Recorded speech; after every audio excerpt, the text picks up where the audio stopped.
Good morning, students. This is virtual class of physics. Today's topic we will study about solar cell. देखिए solar cell एक PN junction device है जो फोटोवोल्टानिक effect के phenomenon पे based है। फोटोवोल्टानिक effect illuminated junction के across forward voltage के appear होने का इफेक्ट है। जैसा कि आप जानते हैं कि पीएन जंक्शन में जंक्शन वोल्टेज डेवलप होता है, इसको हम फॉरवर्ड वोल्टेज कहते हैं। अगर पी टाइप सेमीकंडक्टर को हम बैटरी के पॉजिटिव टर्मिनल से कनेक्ट करें और एन टाइप को नेगेटिव से कनेक्ट करें तो जो वोल्टेज जंक्शन पे डेवलप होता है वो फॉरवर्ड वोल्टेज होता है। और इस तरह से ये वोल्टेज डेवलप हो जाने के फिनोमिनन को ही हम बोलते हैं फोटोवोल्टानिक इफेक्ट। बेसिकली इसमें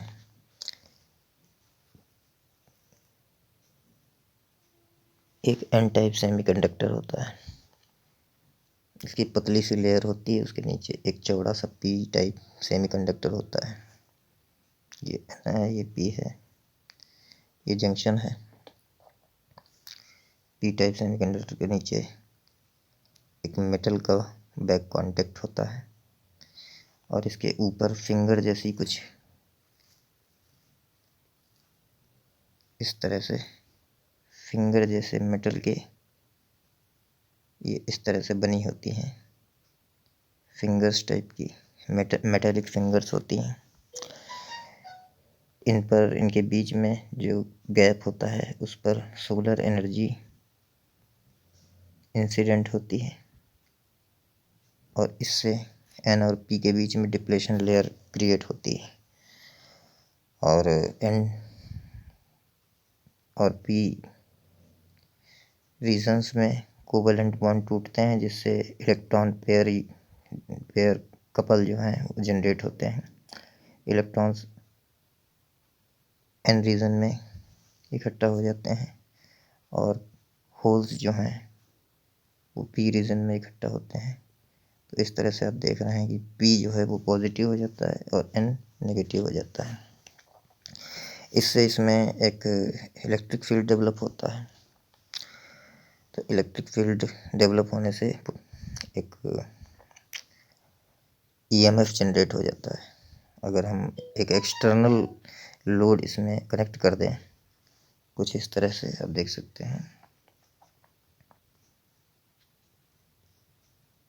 ये पी ये एन एक्सटर्नल लोड अगर कनेक्ट करें तो इस एक्सटर्नल लोड में करंट फ्लो होना स्टार्ट हो जाता है। और करंट का डायरेक्शन पी से एन की तरफ होता है कि पी पॉजिटिव है एन नेगेटिव है। इस करंट को हम IL से डिनोट करते हैं। ये करंट पी और एन के बीच में नहीं फ्लो होता, ये केवल पी से और एन के बीच में फ्लो होता है। इससे हम बैटरी को चार्ज कर सकते हैं और उसका यूज कर सकते हैं सोलर पैनल से। अगर हम वोल्टेज और करंट में ग्राफ खींचें तो कुछ इस तरह से आता है ग्राफ।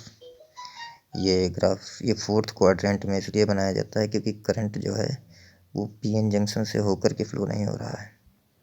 यहाँ पर ये जो वोल्टेज है ये ओपन सर्किट वोल्टेज है, VO से डिनोट करते हैं। अब करंट जो इसमें फ्लो होता है वो शॉर्ट सर्किट करंट है।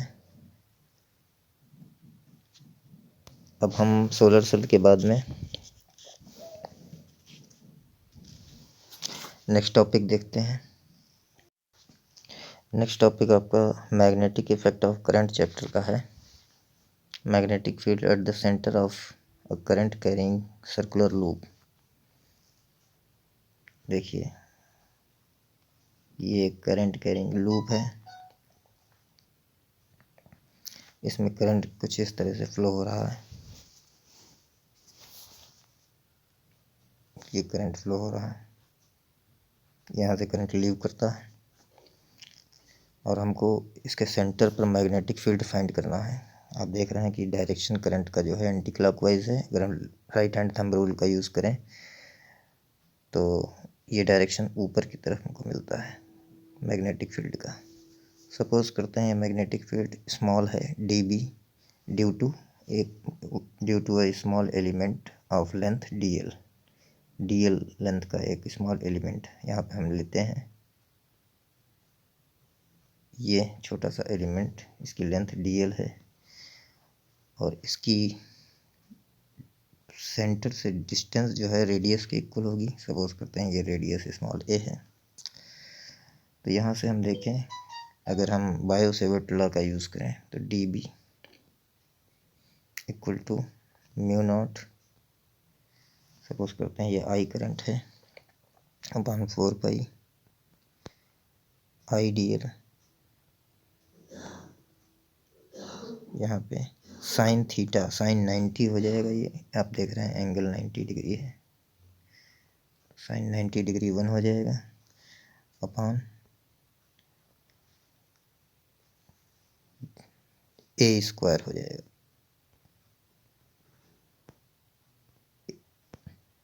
ए स्क्वायर फार्मूले से यहाँ से अगर हम complete magnetic field point centre पे हमको निकालना हो, सपोज करते हैं सेंटर है O, तो हम इसमें सिग्मा से इसको ऑपरेट कर देंगे। तो सिग्मा से ऑपरेट करने के बाद में क्या हो जाएगा, sigma dB equal to mu naught upon 4 pi. इसको हम बाहर लेंगे, कांस्टेंट है I कांस्टेंट है, अपॉन ए स्क्वायर कांस्टेंट है, सिग्मा और dl हो जाएगा। यहाँ से आप देख रहे थे कि ये कुछ इस तरह से कॉइल थी और dl हमने एलिमेंट स्मॉल लिया था।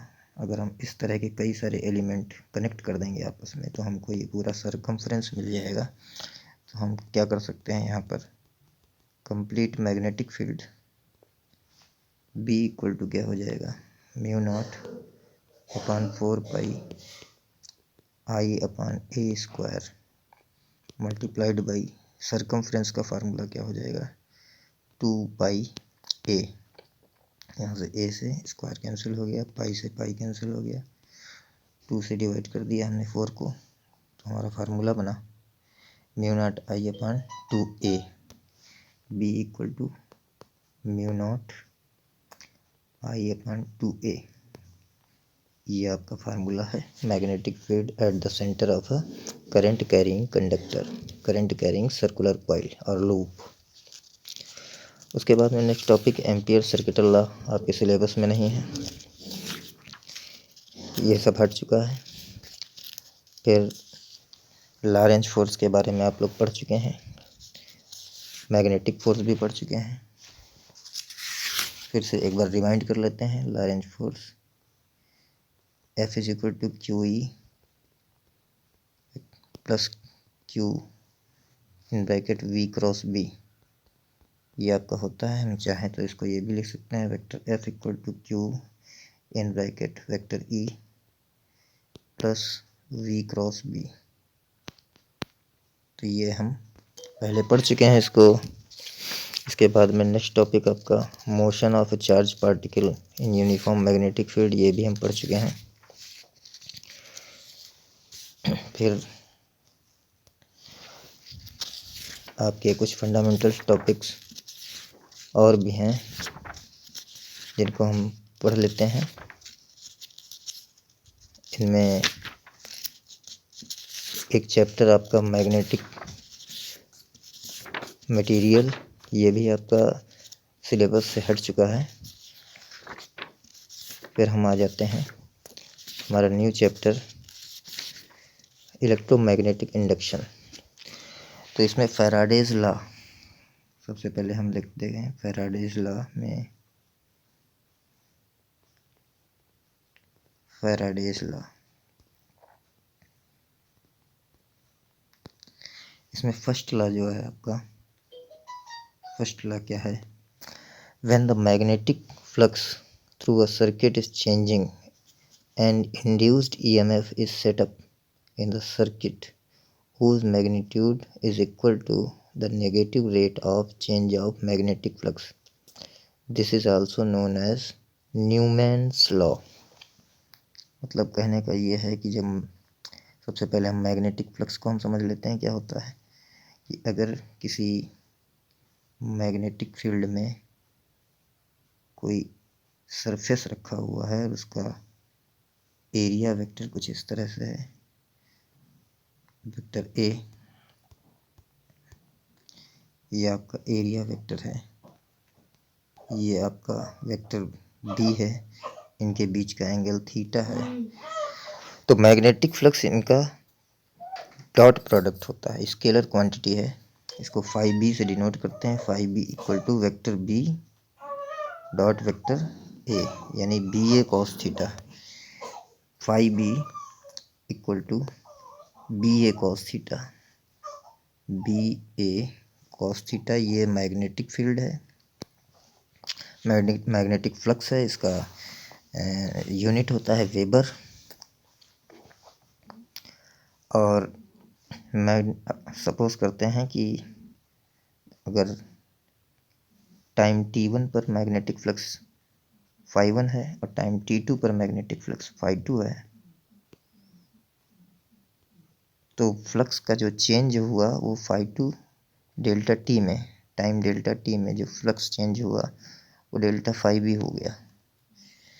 तो यहाँ से फर्स्ट लॉ क्या बोलता है कि जो मैग्नेटिक फ्लक्स जनरेट होता है वो उसका अगर हम रेट ले लें तो कॉइल में, कोई भी कॉइल अगर हम मैग्नेटिक फील्ड में रखते हैं, सपोज करते हैं कि कोई कॉइल है, ये कॉइल है, इसको मैग्नेटिक फील्ड में हमने रखा है, सपोज करते हैं ये N है, नॉर्थ पोल, और इसके पास में एक कॉइल रखी हुई है, तो इसमें एक EMF जनरेट होता है, जो जिसकी EMF की वैल्यू होती है इसमें इंड्यूस्ड मैग्नेटिक फ्लक्स की टाइम रेट के बराबर, delta phi B upon delta T.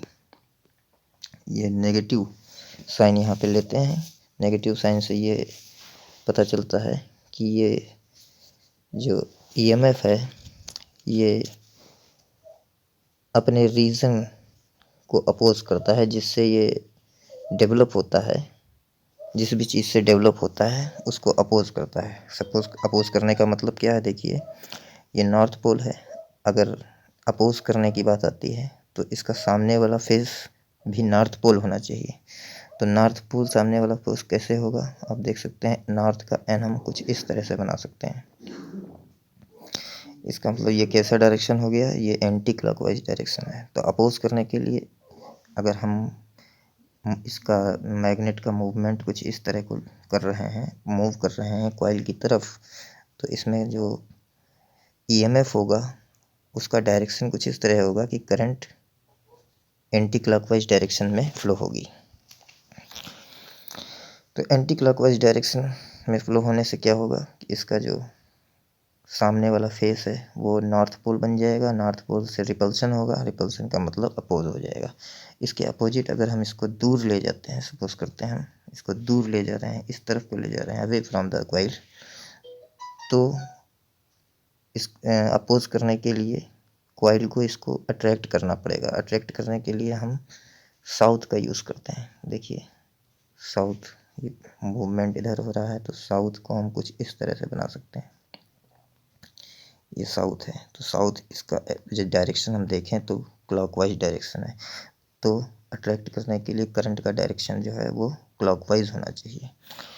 तो इंड्यूस्ड EMF हमेशा इस तरह से डायरेक्टेड होता है कि वो अपने रीज़न का अपोज करता है, इसीलिए यहाँ पे हम माइनस लगाते हैं। तो ये तो आपका फर्स्ट लॉ हो गया। फिर आपका जो इसका सेकंड लॉ है ये लेंस लॉ के नाम से जाना जाता है। तो second law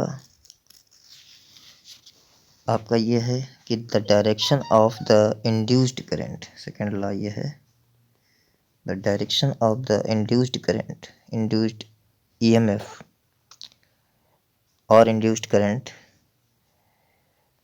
is such that it oppose the cause that produce it।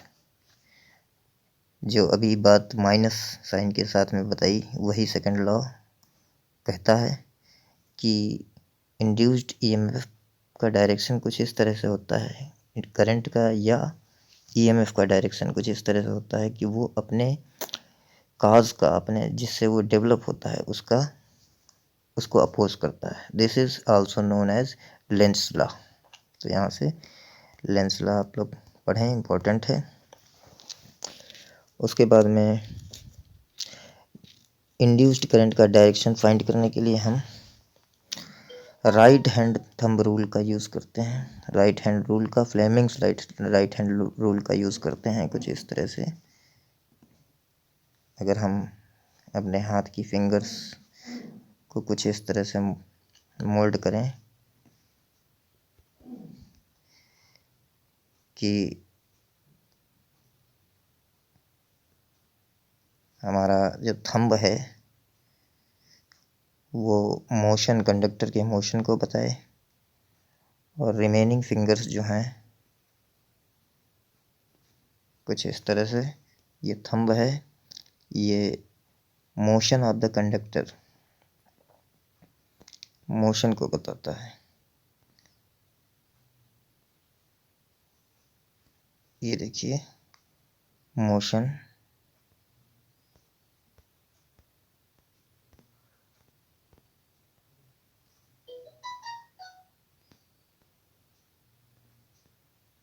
Motion को बताता है। और ये आपकी जो फिंगर, इंडेक्स फिंगर है, ये मैग्नेटिक फील्ड को बताए। तो जो ये मिडिल फिंगर होगी, ये मिडिल फिंगर ये इंड्यूस्ड करंट का डायरेक्शन बताएगी। Induced current, induced current. तो इस तरह से हम डायरेक्शन इंड्यूस्ड करंट का जान सकते हैं। अब नेक्स्ट टॉपिक आपका जो है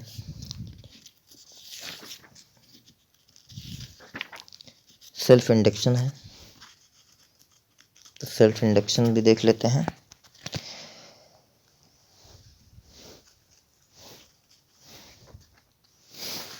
सेल्फ इंडक्शन, जब कोई कॉइल किसी मैग्नेटिक फील्ड में कुछ इस तरह से रखी हो और उसमें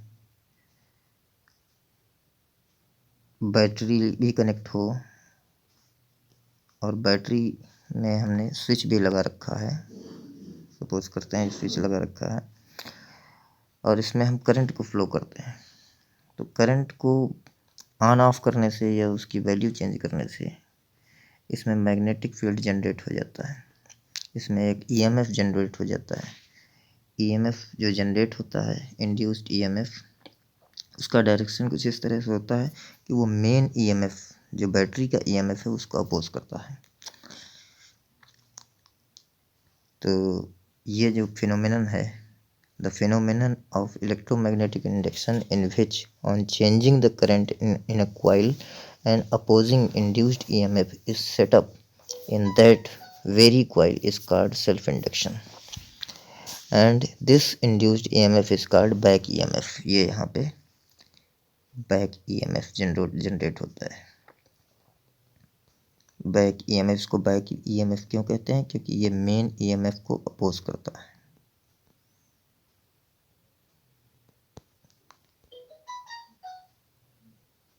मेन ईएमएफ को ये अपोज करता है, इसलिए इसको हम बैक ईएमएफ कहते हैं। इसका डायरेक्शन कुछ इस तरह से देखिए, मेन ईएमएफ, मेन करंट जो फ्लो हो रहा है उसको अपोज कर रहा है। इसको हम एल से डिनोट करते हैं, और इसको हम फाइंड करने के लिए क्या करते हैं, जो मैग्नेटिक फ्लक्स है वो डायरेक्टली प्रोपोर्शनल होता है करंट के। तो यहाँ से एक कांस्टेंट ले लेते हैं, phi B equal to constant L लेते हैं, तो एल आई हो जाता है। यहाँ से L equal to phi B upon I, phi B upon I. अगर कॉइल में n टर्न्स हों तो L इक्वल टू क्या हो जाएगा, n phi B upon I. Coil में n टर्न्स हैं, जैसे कई सारे टर्न्स हैं, तो यही जो है जो L है इसको हम बोलते हैं self inductance, coefficient of self inductance. इसका यूनिट होता है हेनरी। यहाँ से देखें कि E इज इक्वल टू हमने देखा था माइनस का n, फैराडेज लॉ के अकॉर्डिंग माइनस का n डेल्टा फाई बी और डेल्टा टी। अगर हम चाहें n को अंदर एंट्री कर दें तो E is equal to minus delta n phi B upon delta t, ये लिख सकते हैं। और n फाई बी अभी हमने क्या देखा था, n phi B equal to L I था, n phi B equal to L I था, but n phi B equal to L I यहाँ पे हम पुट कर दें अगर, तो E इक्वल टू हमको मिलता है माइनस का n delta L I upon delta t. यहाँ से L कांस्टेंट है तो ये E इज इक्वल टू आ जाएगा माइनस n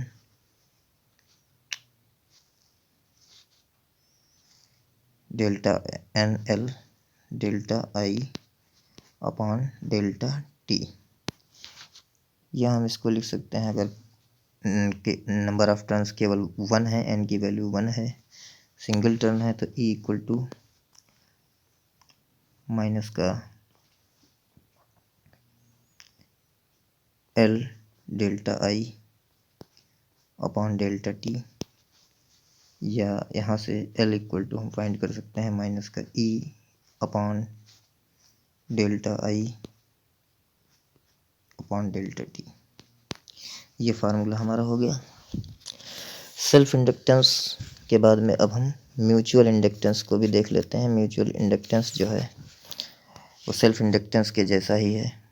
अगर हम दो कॉइल ले लें, पास में रखें, एक कॉइल में करंट को हम कम या ज़्यादा करें, ऑन ऑफ करें, तो दूसरे में करंट का इंड्यूस हो जाना, ये सेल्फ इंडक्शन होता है। और इसमें सपोज़ करते हैं कि इसमें नंबर ऑफ टर्न्स n1 है, इसमें नंबर ऑफ टर्न्स n2 हैं, और जो सपोज़ करते हैं हम कि पहले वाले कॉइल में इसमें हम n1 मान लेते हैं, इसमें n2 मान लेते हैं। तो सपोज़ करते हैं कि इसमें हमने करंट फ्लो की I1, तो इसमें करंट इंड्यूस हुई I2। तो यहाँ से हम कह सकते हैं कि N2 phi 2 is directly proportional to I1। Constant लेने पर N2 phi 2 equal to MI1। यहाँ से M कांस्टेंट है, इस M को हम बोलते हैं mutual inductance N2 phi 2 upon I1। इसका भी यूनिट हेनरी होता है। तो इस तरह से आपने देखा, आपने सेल्फ इंडक्टेंस के कुछ इम्पोर्टेंट टॉपिक्स पढ़ लिए। नेक्स्ट वीडियो में हम लोग AC करंट ट्रांसफार्मर और कुछ न्यूमेरिकल प्रॉब्लम्स पढ़ेंगे। तब तक के लिए कीप वॉचिंग। और ये पढ़ कर के हमारा सिलेबस लगभग कंप्लीट हो जाएगा, और कुछ एक टॉपिक्स इलेक्ट्रोमैग्नेटिक वेव्स के भी हम उसमें इंक्लूड करेंगे। तब तक के लिए कीप वॉचिंग। Thank you.